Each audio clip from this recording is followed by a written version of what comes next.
بسم الله الرحمن الرحیم. معاصرین عزیز که شما درس شبانه را پیش میبرین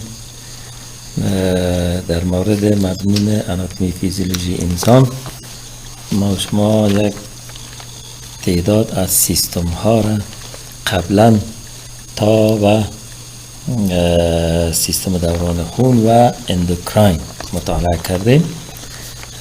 بخش های بعدی از اون مربوط میشه به سیستم عصبی و اعضای حسی.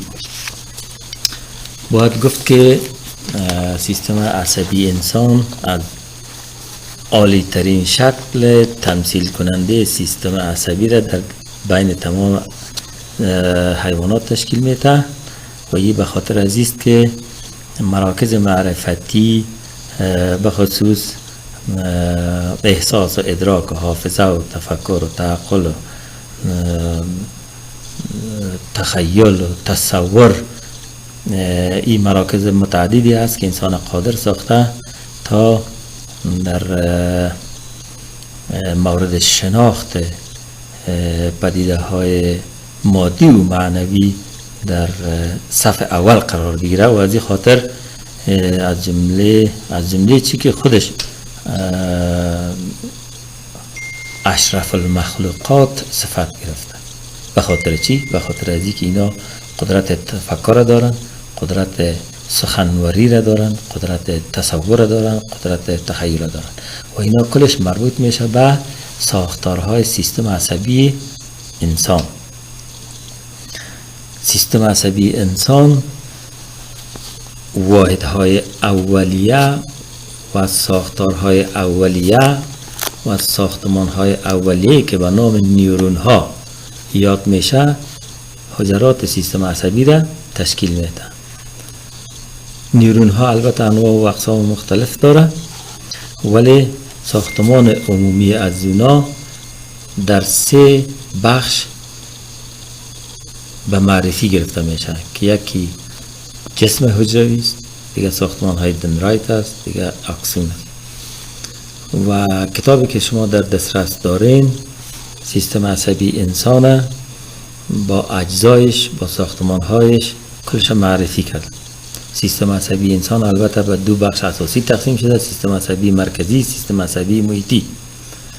سیستم عصبی مرکزیش شامل دماغ جمجمه‌ای است و حرام مغز که امتداد یافته ساختمان سیستم عصبی جمجمه‌ای در داخل ستون فقرات است. سیستم عصبی محیطی است که رشته های عصبی نیورون های را در بر میگیره که اطلاعات از محیط میگیره و سیستم عصبی مرکزی میرسانه و تصامیم، اوامر و دستورهایی که از سیستم عصبی مرکزی گرفته میشه به محیط میرسانه تا عکس العمل در برابر تحریکات و انگیزه های بیرونی تنظیم بکنه. به این ترتیب سیستم عصبی انسان کار میکنه. خب البته در کتابتان در قسمت های مختلف مراکز معرفتی انسان که حوزه احساس است، حوزه حافظه است، حوزه ادراک است، حوزه تصور و تخیل است، حوزه تفکر است، اینا کلش مشخص شده در ساختمان های سیستم عصبی انسان و طرز فعالیت سیستم عصبی طوری است که توسط نیورون های آورنده یا افرنت تحریکات انتقال پیدا میکنه و سیستم عصبی مرکزی و سیستم عصبی مرکزی بعد از تصامیمی که گرفته میشه در مراکز مختلف و توسط نیورون های افرنت بعداً به اعضای مورد نیازی که عکس العمل تنظیم میکنه در برابر تحریک تنظیم میشه. به این ترتیب سیستم عصبی انسان این فعالیت خود انجام میده. البته در ضمن از این که ما در دماغ جمجمه‌ای خود دماغ اکبر داریم، یک بخش از او به نام دماغ اصغر که در قسمت عقبی و تحتانی دماغ اکبر وجود داره با همیشه در پروسه های آموزشی فعالیت های فیزیکی عمدتاً با دماغ اکبر در ارتباط است. تصمیم گیری اساسی بعد از با وجود آمدن تحریکات در مراکز معرفتی انسان با دماغ اصغر شریک ساخته میشه و دماغ اصغر در تنظیم، ترتیب، رهبری و کنترل سیگنال های دماغ اکبر فعالیت میکنه و از چگونگی فعالیت های خود در دماغ اکبر بعدا راپور میده. یعنی به این ترتیب دماغ اکبر و دماغ اصغر در تنظیم فعالیت های فیزیکی انسان مشترکاً میکنن. البته سیستم عصبی که ما از او یادآوریش کردیم بخش های مختلف در بر میگیره که اینجا ما میتونیم از ساختمان های دماغ اکبر، دماغ دنسفالون، برینستم از این قسمت ها نام ببریم که ما هر یک از را به طور جداگانه باز مطالعه میکنیم. ساختمان های دماغ اکبر ما که تقریبا در حدود 1.5 الی 2 سانتی ضخامت داره، دارای فرو رفتگی ها و برجستگی ها جیری و سلسی هستند. اینا مراکز مختلف معرفتی در این قسمت موقعیت داره. قسمت قدامی از این قدرت تفکر و تخیل و قضاوت اینا رو به دوش داره. قسمت فوقانی از این که به نام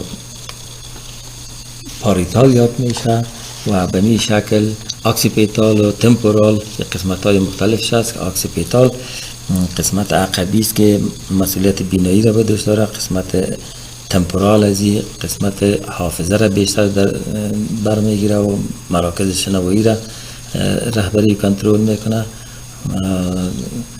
و قسمت تحتانی دماغ اکبر ما که به نام دنسفالون یاد میشه بازی هم از 3 قسمت تشکیل شده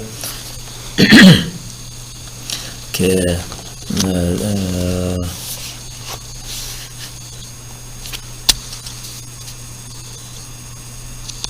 خب تحت دماغ اکبر باز قسمت یا ساحه است به نام دنسفالون یاد میشه که این متشکل از تالاموس، ایپیتالاموس، هایپوتالاموس از هر کدام از این وظایف خاص خود داره و تحت دنسفالون باز برینستم است که برینستم متشکل از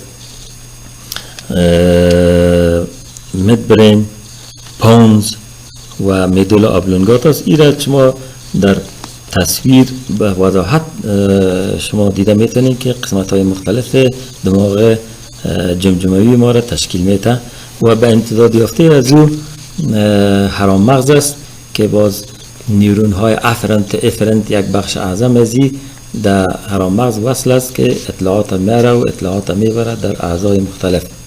و بخش دیگه از سیستم عصبی ما سیستم عصبی پرافرال یا محیطی است که اینا محیطی به خاطر ازی میگیم که ساختارهای مختلف سیستم های مختلف ما را که در اطراف سیستم عصبی مرکزی موقعیت داره، مثلا دست و پا و ساختمان های سیستم های اسکلت و سیستم هاضمه و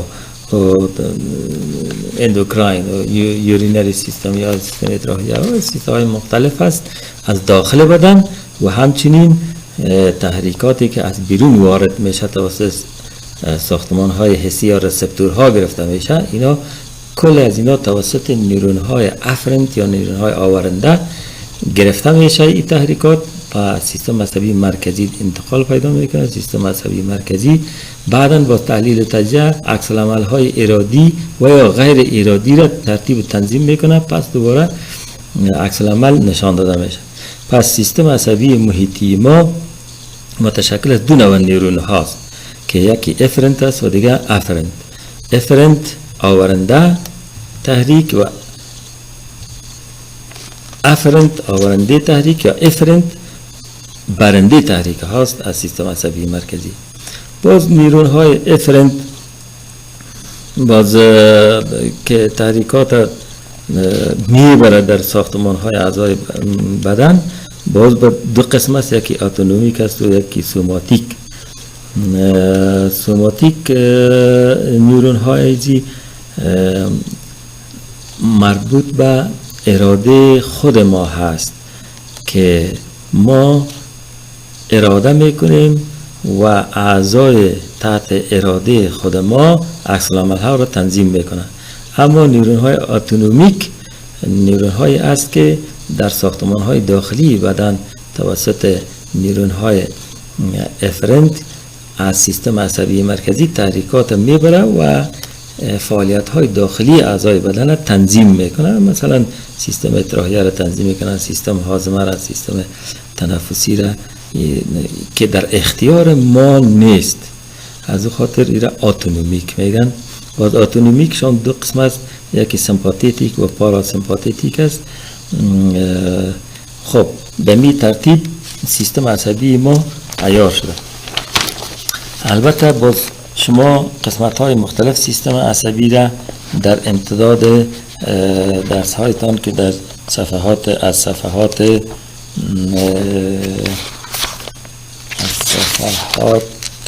66 از صفحات 66 شروع میشه الا صفحات 93 سیستم عصبی را در بر گرفته. بعد از او با ساختمان های تکثری است و بعد از او با بخش های دیگه شد بعدا مطالعه میکنیم. شما مطالعه کنید، هر جایی که مشکل براتون ایجاد شد ما در جریان بگذاریم، ما براتون مشکلتون حل میکنیم. انشاءالله موفق باشید.